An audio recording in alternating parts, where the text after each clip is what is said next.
자, 계속해서 세 번째 나와 있는 서류의 무료율을 한번 보겠습니다. 자, 사업을 할 때 가장 혜택을 많이 받는 그런 주택에 대해서 혜택을 줄 거예요. 자, 그래서 가장 혜택을 많이 받는 주택이 국민주택이죠. 그래서 국민주택을 건설 공급을 한 사업주체라는 말이 첫 줄에 나와 있고요. 그자는 셋째 줄 보면은 무료로 청구할 수 있다고 그랬죠. 그래서 국민주택을 짓는 사업주체는 사업에 필요한 자료를 무료로 볼 수 있다. 여기 바로 국민주택에 대한 혜택이 되겠고요. 이제 책을 한 장 넘겨주시면 512페이지 네 번째 정리한 거죠. 국공유지 우선 매각임대 보겠습니다. 자, 중간쯤 괄호 1번 제목이 나오죠. 국가나 지자체는 그가 소유한 토지 그랬으니까 국공유지입니다. 이것을 매각 임대할 때 다음의 자에게 우선적으로 매각 임대할 수 있다. 자, 국유지 공유지를 다음의 자에게 우선적으로 매각도 임대를 할 수 있다는 얘기죠. 박스 1번 보면 국민주택 규모의 주택을 50% 이상 건설한다. 국민주택 규모 하면은 85 이하죠. 이것을 반 이상 짓는 자에게 국공유지를 우선적으로 매각 임대해 준다. 두 번째, 주택조합이 건설하는 주택, 그래서 조합주택입니다. 조합이 주택을 짓는다 하면 국공유지를 우선적으로 매각 임대를 줄 수 있다. 그렇게 함으로써 주택 건설에 촉진을 부여하겠다는 얘기죠. 그래서 국공유지 우선 매각 임대 있습니다. 2명에게 우선 매각 임대할 수 있죠. 국민주택 규모를 50% 이상 진다든지 조합이 주택을 지을 때 국공유지 우선적 매각 임대할 수 있다. 그 다음에 이제 요거 채비지 매각 우선 매각 요청이라고 되어 있죠. 자, 여기서는 먼저 설명을 할게요. 채비지 하게 되면 도시개발법에서 배웠습니다. 도시개발법에서 사업 비용을 위해서 남기는 땅이라고 그랬죠. 여기 지금 도시개발 사업 시행자가 있다. 신도시를 개발하는 도시개발 사업 시행자가 있습니다. 시행자가 이제 신도시 개발 사업할 때 채빚을 이렇게 책장에 두었다가 나중에 이걸 팔아서 사업비용을 쓰겠다는 토지입니다. 이것을 주택법상 국민주택을 짓겠다고 하는 국민주택 사업주체가 있어요. 이건 주택법 얘기죠. 국민주택을 짓겠습니다라고 하는 그 사업주체가 도시개발 사업 시행자를 찾아옵니다. 찾아와서 야, 내가 여기다가 국민주택을 지어야 돼 있으니까 이거 좀 팔아라 라고 매각을 요청해요. 채비지를 파세요라고 매각을 요청합니다. 그럼 제가 종전의 규정을 얘기할게요. 종전의 규정은 얘한테 시행자에게 도시개발 사업 시행자에게 매각을 요청하면 얘한테 무조건 반 이상 2분의 1 이내 범위에서 우선적으로 매각 꼭 해야 돼요. 2분의 1 이내 범위에서 매각하여야 한다. 무조건 매각하죠. 또 이때의 양도가격은 조성원가입니다. 이 반을 갖다가 원가로 매각을 해요. 조성원가. 조성원가였다고요. 그러다 보니까 도시개발 사업 시행자는 굉장히 손해를 보더라는 거죠. 그래서 이걸 개정을 해놨죠. 자, 다시 한번 얘한테 국민주택 짓겠다라고 채비지 매각을 요청하면 어떻게 바뀌었습니까? 얘한테 2분의 1 이내에서 매각하여야 한다가 아니라 매각할 수 있다로 바꾼 거죠. 2분의 1 이내에서 우선적으로 매각할 수 있고요. 이때의 양도가격은 원가가 아니야 이제. 조성원가가 아니라 감정가격입니다. 이렇게 바꿨죠. 감정가격으로 함으로써 가격을 따져서 줘라 이런 뜻이에요. 자, 내용 확인합니다. 맨 밑에죠. 채비지 우선 매각. 사업주체가 국민주택 용도로 사용 기회 도시개발 사업 시행자에게 채비지를 매각 요구합니다. 그때 그 도시개발 사업 시행자는 채비지 총 면적의 50% 범위 내에서 이를 우선적으로 사업주체에게 매각할 수 있다라 바꿨죠. 자, 줄을 쳐봅니다. 채비지 총 면적의 50% 범위 그리고 우선적으로 매각할 수 있다. 이렇게 바뀐 거예요. 그전에는 우선적으로 매각하여야 한다 했었거든요. 할 수 있다로 바꿨고요. 이제 4번으로 쭉 내려보자. 채비지 양도가격이 나오죠. 채비지 양도가격은 밑에 줄 감정가격으로 한다고 되어 있어요. 그러다 조성원가 X입니다. 예전에는 조성원가였습니다만 감정가격으로 바뀌었다. 바뀐 것만 잘 직시하시면 되겠네요. 이렇게 해서 이제 채비지 우선 매각 요청했고요. 끝으로 토지 매수 업무 위탁 보겠습니다. 실제로 사업주체가 주택을 짓는 자체는 애로사항이 없어요. 어디에 애로사항이 있을까요? 대민사업이죠. 주민과 관련된 보상이랄지 이주 문제 이런 것들은 굉장히 골칫거리입니다. 이런 것들을 지자체에게 맡긴다면 사업주체는 편하게 사업을 수행하지 않느냐. 그러면 주택 건설이 촉진되지 않느냐. 골칫거리를 맡기겠다 이거예요. 지자체에게. 그것이 이제 513페이지죠. 05번에 토지 매수 업무 등의 위탁이 나옵니다. 자, 국가나 토지주택공사인 사업주체는 주택이나 제지사업을 위한 토지 매수 업무와 손실보상업무에다 밑줄. 토지 매수 업무와 손실보상업무에 밑줄 쳤죠? 그다음 골칫거리. 골칫거리입니다, 이거. 골칫거리죠. 이것을 관할 지자체에게 위탁할 수 있는 거죠. 골칫거리를 지자체에게 맡기면 사업주체는 편하게 사업할 수 있다. 그렇게 되면 주택건설이 촉진되지 않겠느냐. 그러니까 전체적으로 보자고요. 주택법상 주택건설 촉진 대책은 6개. 타인 토지를 출입할 수 있다. 토지를 수용 사용할 수 있고 서류를 무료로 열람할 수 있으며 국공유지 우선 매각인데 채비지 우선 매각 요청, 토지 매수물을 위탁한다. 골칫거리 맡긴다는 거죠. 이렇게 6개가 촉진 대책이 되겠습니다. 자, 이제 한 장 넘기시고요. 자, 여기까지 온 거죠, 지금? 사업 주체가 사업계획 승인을 얻어서 사업을 착수했단 말이에요. 착수하기 전에 착공 신고를 합니다.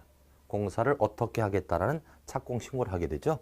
이것이 514페이지 01번에 착공 신고가 나옵니다. 사업 주체가 공사를 시작하는 경우에는 사업계획 승인권자에게 신고를 하니 이게 바로 착공 신고입니다. 공사하기 전에 착공하겠습니다. 신고를 하고 공사를 하는 것이죠. 자, 그 정도만 봐두시고요. 한 장 넘기시죠. 이제 516페이지 봅니다. 516페이지 보면은 맨 밑에 감리자 정의 나오죠.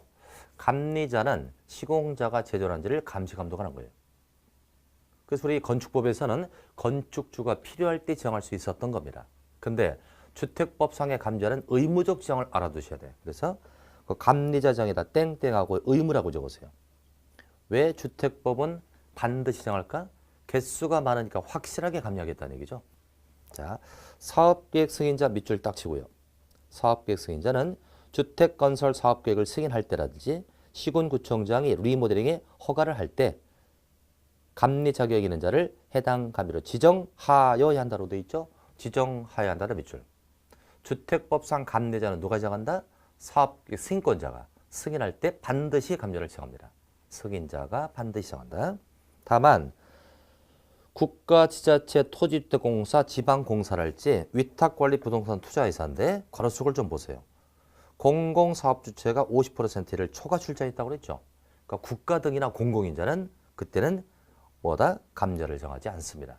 국가, 지자체, 토지주택공사, 지방공사나 공공사업주체가 50%를 초과 출자 설립한 부동산 투자자는 감리자를 정하지 않는다. 공신력이 있기 때문에 그렇겠죠. 그래서 감리자 누가 정한다고요? 사업계획 승인자가 승인할 때 의무적으로 정한다. 자, 넘기시고요. 이제 518페이지 되겠습니다. 사용검사 봅니다. 자, 이제 공사 다 끝났다는 거죠. 사용검사 정리합니다. 사업을 다 마쳤으니까 사용검사를 받게 돼요. 그럼 다시 또 생각해 볼까요? 사용검사는 짭짤한 행위일까요? 개고생일까요? 아까 사업계획 승인하게 되면 재량행위니까 짭짤했었습니다. 그래서 시도지사급 했었다고요. 똘마니가 안 했었죠. 그런데 사용검사는 원칙과 예외가 있을 때 이건 공사 다 끝났기 때문에 기부채납 요청할 수도 없는 거고 제대로 잘 끝났나 확인만 하는 거니까 사용검사는 개고생입니다. 이것도 개고생이니까 똘마니 시군구 간다. 승인은 재량행위니까 중간직급 시도지사가 있다고요. 근데 검사는 다시 똘마니 주는 거죠. 이것은 개고생이다. 검사만 하는 겁니다. 예외는 국토부 장관. 그럼 어떨 때 국토부가 검사를 한다? 국토부 장관이 아까 사업계획 승인한 경우 있었죠. 국토부가 승인했다면 국토부가 검사를 하는 것입니다. 자, 그래서 1번에 사용검사권자는 원칙은 시군구, 예외는 국토부 이렇게 돼 있죠. 자, 이제 오른쪽으로 갑니다. 괄호 2번. 분할 또는 동별 사용검사죠. 공구별로 분할 시행에 따라 사업계획 승인을 받았다면 완공된 주택에 대하여 공구별로 분할해서 검사를 받을 수 있다는 거죠. 그렇게 해서 공구별로 사업하면 공구별로 승인도 받고 공구별로 검사를 받을 수 있다는 겁니다. 괄호 3번. 사용검사는 신청일로부터 15일이나 하도록 되어 있죠. 자, 여러분들 건축법에서는 사용 승인이라고 그러죠. 이건 7일이었잖아요. 승인청을 받았으면 7일 이내 검사라고 합격돼서 교부한다. 7일이었는데 주택법상의 사용검사는 그 2배 이상이죠. 15일입니다. 개수가 많으니까 기간이 길을 수밖에 15일 이내. 그렇다면 사용검사는 원칙은 누가 받겠습니까? 사업주체가 받겠죠. 그런데 괄호 4번에 2번으로 내려오세요. 사용검사 신청자 순서가 나옵니다. 자, 사업주체가 검사를 받아야 될 텐데 사업주체가 파산으로 사업을 계속할 수 없다고 합니다. 그때는 시공을 보증한 자가 있을 거예요. 그 시공을 보증한 자가 나머지 공사를 마치고 그 자가 검사를 받습니다. 그런데 시공을 보증한 자마저도 파산될 때가 있죠. 예전에 IMF 때 줄줄이 파산이 있었죠. 그때는 입주자, 입주 예정자 대표가 있어요. 아직 공사가 안 끝났으니까 입주 예정자가 있겠죠. 그 대표회가 있다고요. 입주 예정자 대표회가 시공자를 정하여 공사를 마치고 그자가 검사를 받습니다. 순서를 따져보면 사용검사는 원칙은 사업주체가 받네. 사업주체. 이자가 파산됐다 그러면 시공보증한 자죠. 시공보증한 자. 보증한 자.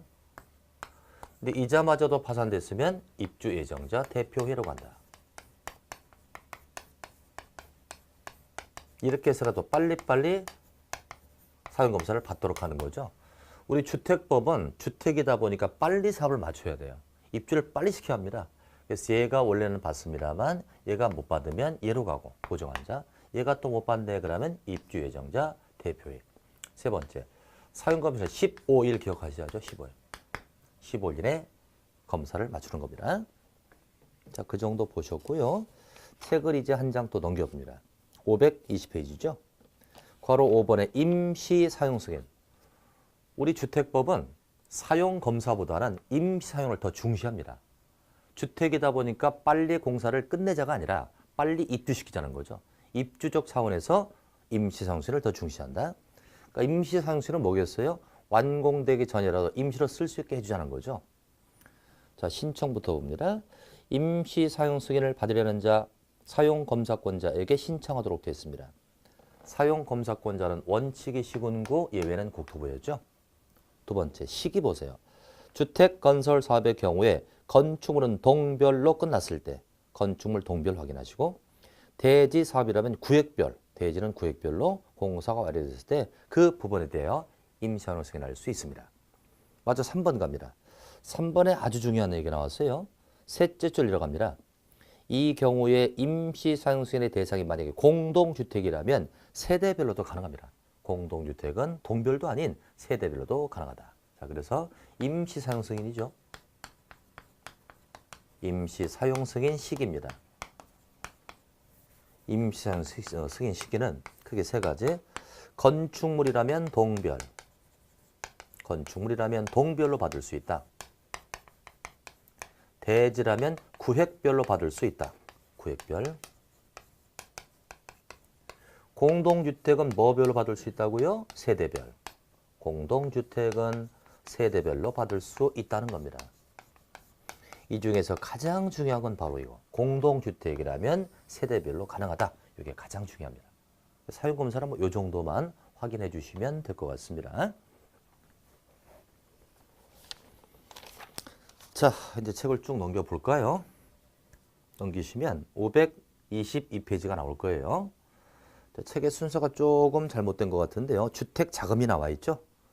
사실은 이렇죠.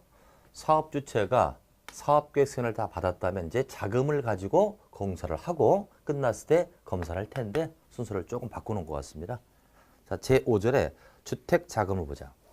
우리 주택법에서 주택을 짓기 위해서 자금이 필요할 겁니다. 사실은 예전에는 한 5가지 자금이 있었죠. 그 자금이 다른 법으로 다 옮겨갔습니다. 주택법이 너무 분량이 많았다는 거죠. 그래서 이제 현재 우리 주택법에는 자금이 딱 3개밖에 없습니다. 자, 먼저 줄부터 쳐볼까요? 01번에 주택 상환사채 밑줄 딱 쳐놓고요. 한 장을 딱 넘겨볼까요? 525페이지입니다. 맨 위에 02번 나오죠? 국민주택사업 특별회계 밑줄 쳐놓고 중간쯤 내려오면 03번에 입주자 저축이 나와 있어요. 이 세 가지가 바로 주택 자금인 거, 건설 자금이죠. 이 셋 중에서 가장 중요한 건 첫 번째 나와 있는 주택 상환사채입니다. 그다 별표 하나 딱 치고요. 주택 상환사채. 자, 주택 상환사채는 뭐다? 이거예요. 말을 그대로 풀어보면 주택으로 갚겠습니다라는 사채를 발행하는 거죠. 사채라는 것은 개인이 발행한다는 의미가 있죠. 이런 겁니다. 제가 집을 짓는 사업주체입니다. 집을 지어야 되겠는데 돈이 없는 거야. 그럼 제가 개인 의미에서 사채를 발행합니다. 사채를 발행하면 그 사채를 매입한 자가 있겠죠? 그렇죠. 매입한 자가. 사채를 발행하면 제가 이제 매입할 때 들어온 매입대금이 있잖아요. 그 돈을 가지고 집을 짓는 거예요. 집을 다 졌죠?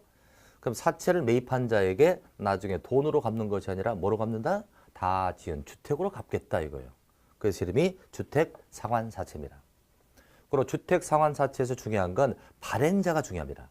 이 사채를 발행할 수 있다면 아주 혜택을 받는 거죠. 돈 없이도 주택을 지을 수 있고 확보된 돈으로 주택을 지은 다음에 주택으로 갚기 때문에 굉장히 혜택을 받는 겁니다. 그래서 발행자가 중요한데, 자, 첫 번째 발행자가 둘로 끊어지죠.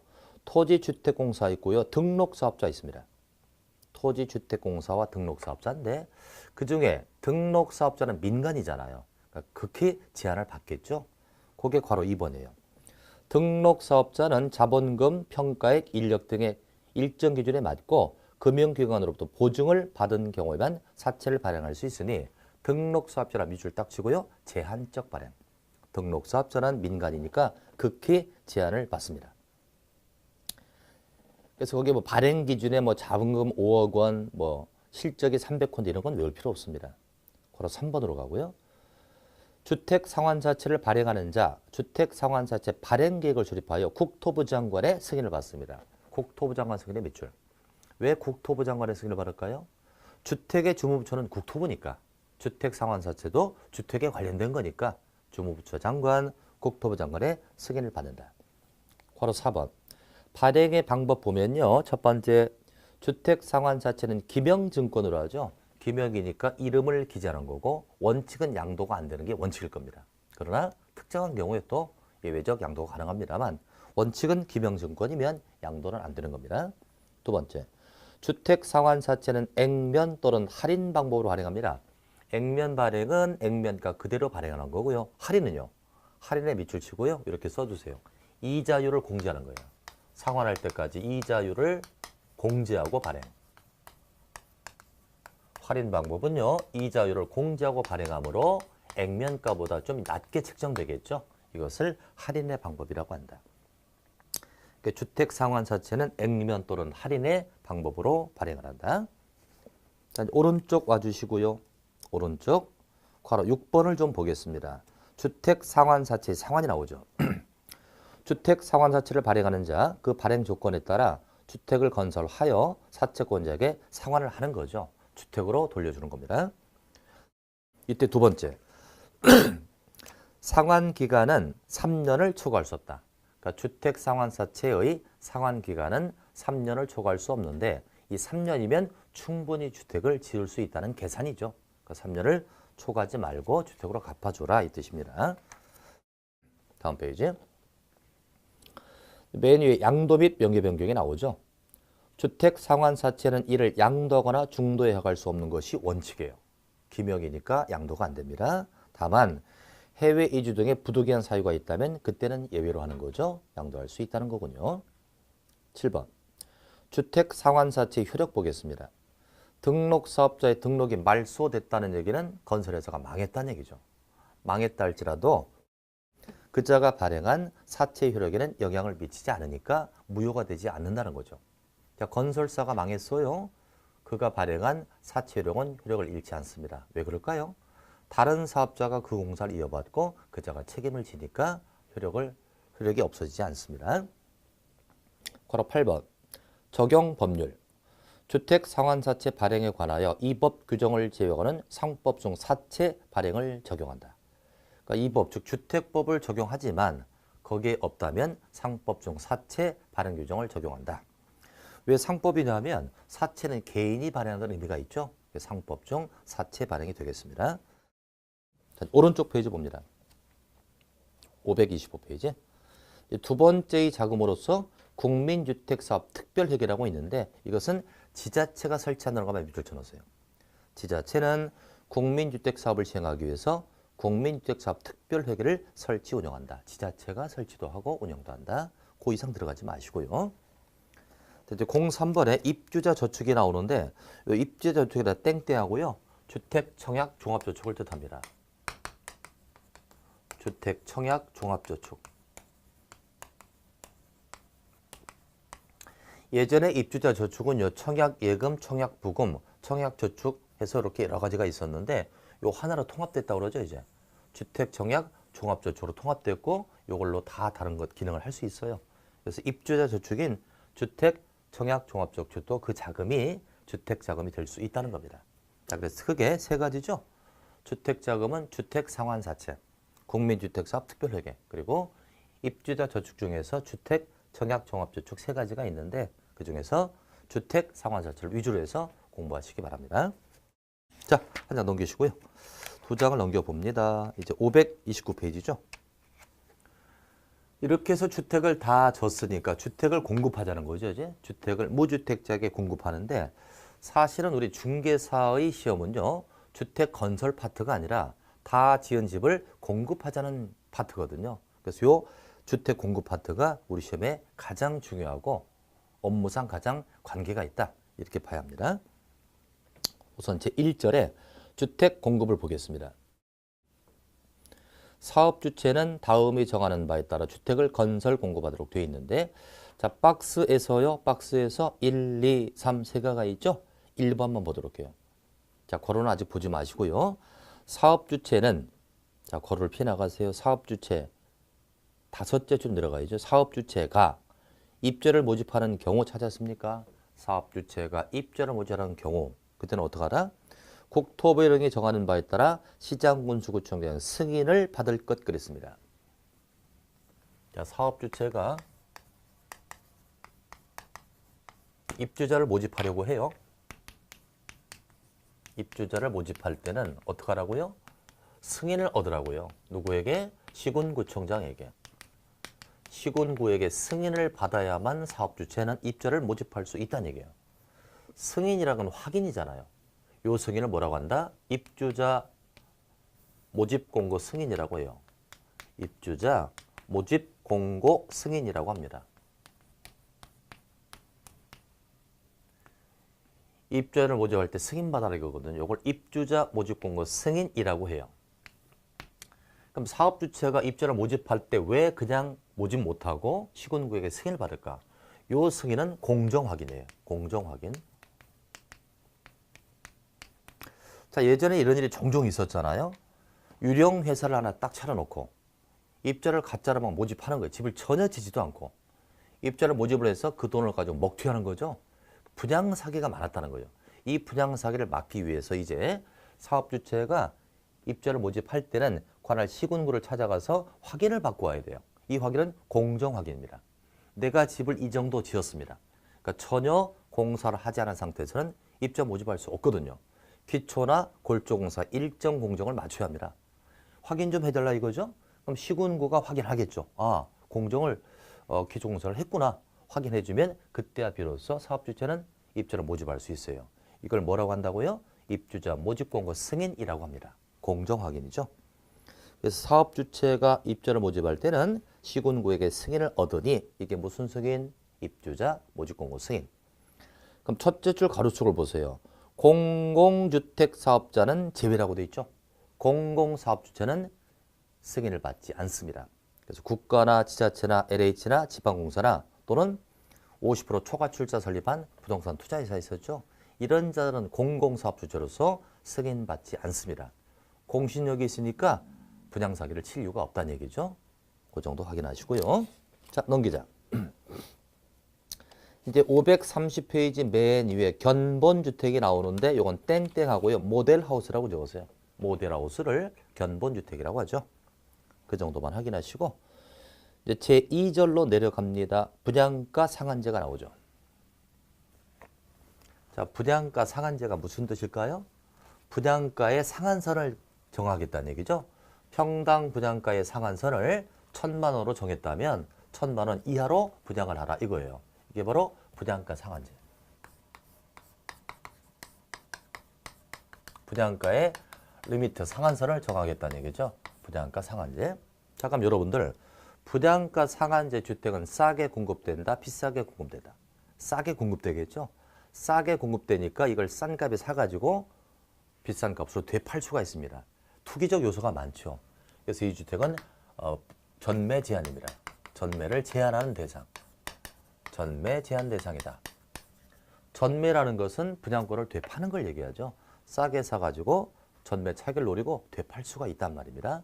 투기가 발생하니까 전매를 제한하는 일정 기간 제한하는 그런 대상이다. 그러니까 과거에는 이랬습니다. 주택 정책을 무지하게 규제했었죠. 그래서 과거에는 모든 주택이 다 분양가 상한이었어요. 그러나 이제 부동산을 좀 활성화시키자. 그런 의미에서 일정 지역에서는 일정 기준에 합당할 때만 이걸 적용하고 그렇지 않은 건 안 적용하고 이렇게 합니다. 자, 그럼 내용 보시자고요. 사업주체가 일반인에게 공급하는 공동주택 중 다음에 해당하는 지역에 공급하는 주택의 경우 일정 기준에 따라 산정되는 분양가격 이하로 공급하니 이것을 분양가 상한제라고 합니다. 그럼 분양가 상한제 대상은 자, 공공택지가 있어요. 공공택지 이외가 있습니다. 자, 잘 판단해 보세요. 공공택지와 공공택지 이외에는 어디가 투기가 더 세겠습니까? 어디가 투기가 세다? 흔히 공공택지 외라고 답변하기 쉬워요. 아닙니다. 공공택지가 투기적 요소가 많죠. 왜요? 공공택지는 공공사업으로 조성이 되기 때문에 싸게 공급됩니다. 싸게 공급되니까 이것은 수요자들이 많이 몰리겠죠. 그러니까 투기적 요소가 많아요. 투기적 조짐이 크다. 그러나 공공택지 외라면 비싸게 공급되니까 투기가 좀 덜하다 이거죠. 그래서 투기가 많은 이 공공택지에는 모든 공동택이 다 분양가 상한이 적용됩니다. 그런데 공공택지 외라면 국토부 장관이 지정하는 곳에만 분양가 상한이 적용된다는 거죠. 자, 그래서 박스 1번 보면 공공택지는 아무런 단서가 없죠. 공공택지는 모두가 다 적용이 된다는 뜻이고요. 두 번째, 공공택지 외의 택지에서는 주택가격 상승 우려가 있어서 국토부 장관이 주거정책심의위원회 심의를 거쳐서 지정한 지역만이 대상입니다. 우리 주택법의 심의기구가 주거정책심의위원회죠. 자, 다시 한번. 공공택지는 투기가 많으니까 모든 공동택이 다 적용이다. 분양가 상한. 공공택지 외에는 일정 지역만 그 대상이다. 그래서 일단은 그 대상부터 보고 올게요. 잠깐 어디를 보시느냐 하면요. 네, 533페이지 와보세요. 533. 533에 04번 제목을 보면 분양가 상한제 적용 지역이라고 되어 있습니다. 거기 1번 보면 공공택지 외의 지역에서는 다음의 기준에 합당할 때만 분양가 상한을 적용합니다. 그렇죠? 공공택지 외란 말입니다. 박스에 세 가지 나오죠. 지정한 날이 속하는 달에 바로 전달이니까 직전월입니다.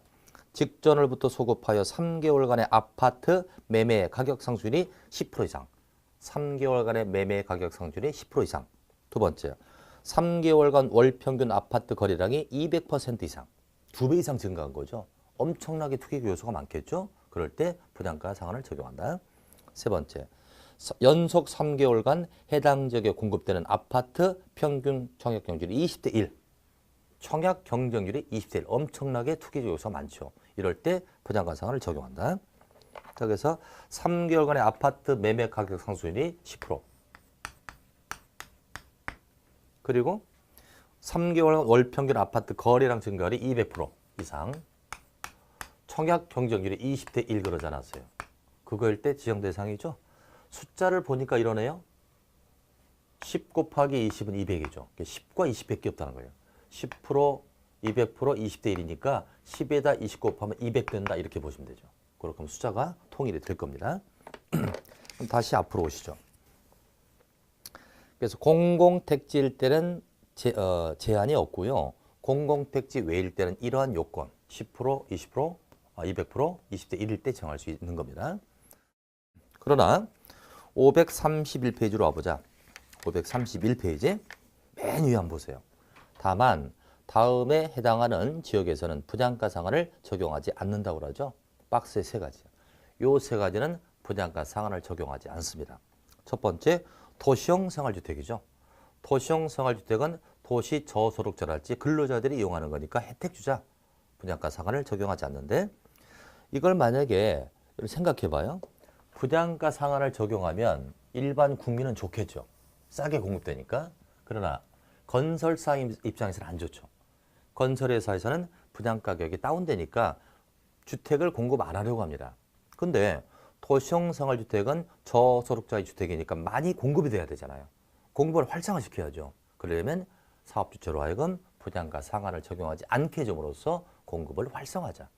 이걸 적용하면 아무도 집을 안 지켰죠. 도시형생활주택은 공급을 활성화하기 위해서 분양가 상한을 적용하지 않는다. 두 번째, 경제자유구역, 인천 송도 같은 데죠. 경제자유구역에서 건설하여 분양가격 제한을 적용하지 않기로 심의로 결정했어요. 여기는 경제자유구역이다. 외국인이 많이 온다. 좋은 주택 좀 짓자. 그래서 분양가격을 제한을 적용하지 않기로 심의했다면 그건 배줄 수 있겠다. 세 번째, 관광특구 나왔어요. 관광특구에서 건설 공급하는 공동주택으로서 해당 건축물의 층수가 50평 이상이거나 높이가 150m 이상, 이걸 럭셔리 주택. 관광특구의 층수가 50평 이상 또는 높이가 150m, 럭셔리 주택이죠.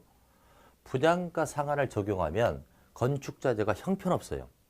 값이 다운되니까. 그러니까 럭셔리 주택을 지을 때는 그 규정을 적용하지 않겠다는 거죠. 그 정도 확인합니다. 532페이지로 와주시고요. 532. 03번에 분양가격 공시라는 제목이 나와 있죠. 거기다가 제목을 분양가 공개제라고 하죠. 이걸 분양가 공개제. 분양가격을 공시하라는 얘기는 공개적으로 게시하자는 얘기니까 우리가 흔히 알고 있는 분양가 공개제입니다. 그러니까 건설사가 주택을 지을 때 분양가격을 낱낱이 오픈시켜라. 낱낱이 공개하라는 얘기죠. 그것이 분양가격 공개 뜻만 알아두시고요. 이제 오른쪽 페이지는 아까 공부했으니까요. 한 장 넘겨주시고 넘기셔서 이제 535페이지로 갑니다. 자, 535페이지 중요한 거 좀 하겠습니다. 제3절 제목이 주택의 공급질서 유지 방안이라는 제목이 나오죠. 자, 01번 제목에 공급질서 교란금지라 밑줄 딱 치고 별표 하나 딱 쳐주세요. 공급질서 교란금지 요거 하고요. 잠깐 또 한 장 넘겨보시죠. 537페이지입니다. 537 맨 위에 보면 저당권 설정 등의 제한이 나오잖아요. 그것도 밑줄 치고 별표 하나 딱 세요. 두 가지 제도입니다. 공급질서 교란금지. 공급질서의 교란을 금지하자. 요거 하나고요. 저당권 설정 제한이 나오죠. 저당권 설정 제한.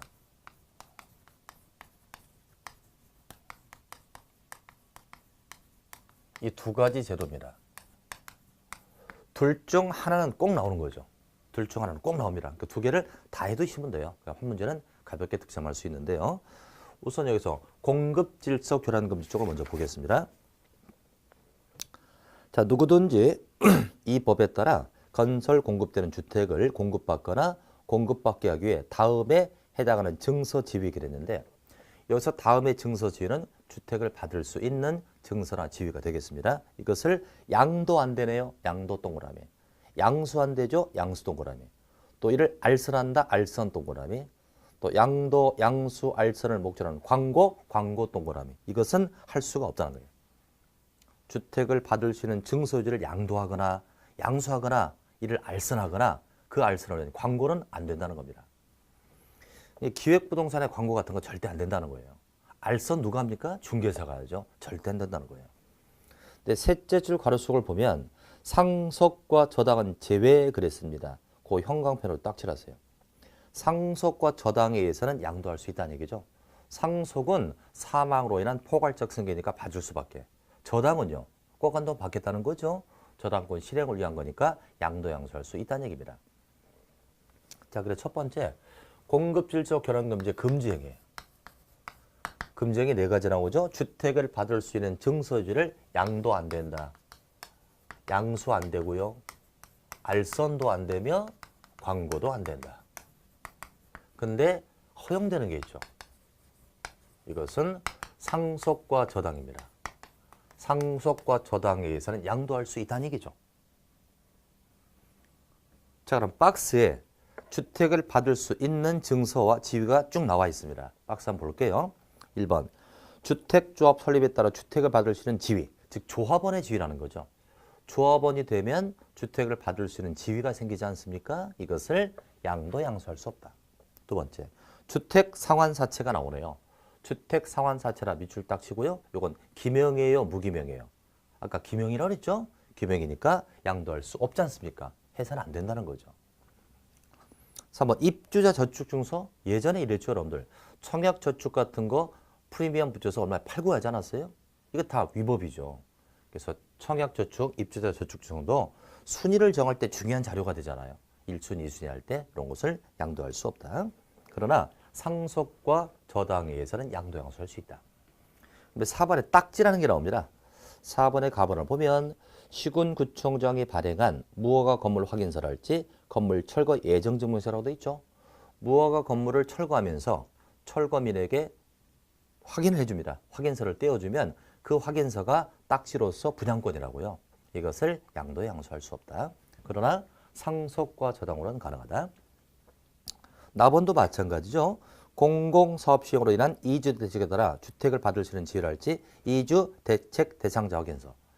이주를 시키면서 확인서를 떼어줍니다. 이주대책 대상자 확인서죠. 그걸 받은 이주민은 그걸 가지고 분양권으로 사용할 수 있거든요. 이걸 양도 양수할 수 없다. 그러나 상속과 저당은 제입니다. 그렇다면 괄호 2번으로 갑니다. 위반의 효과죠. 뭘 위반했다? 공급질서 교란금지를 위반했다는 거죠. 요 위반을 과거에는 중개사분들이 아주 위반을 많이 했어요. 위반했을 때 강력한 조치를 취하고 있는데요. 자, 첫 번째, 지위의 무효와 공급계약의 취소가 나옵니다. 국토부 장관 또는 사업주체는 위의 규정을 위반했다 그랬으니까 공급질서 교란금지를 위반한 거죠. 위반하여 증서주를 양도하거나 양수한 자 또는 거짓 그 밖에 부정한 방법으로 증서지 주택을 공급받은 자에 대해 자 줄을 쳐봅니다. 주택 공급을 신청할 수 지위라 밑줄. 주택 공급을 신청할 줄은 무효가 된다. 무효다 동그라미. 이건 신청했어요. 아직 안 했어요.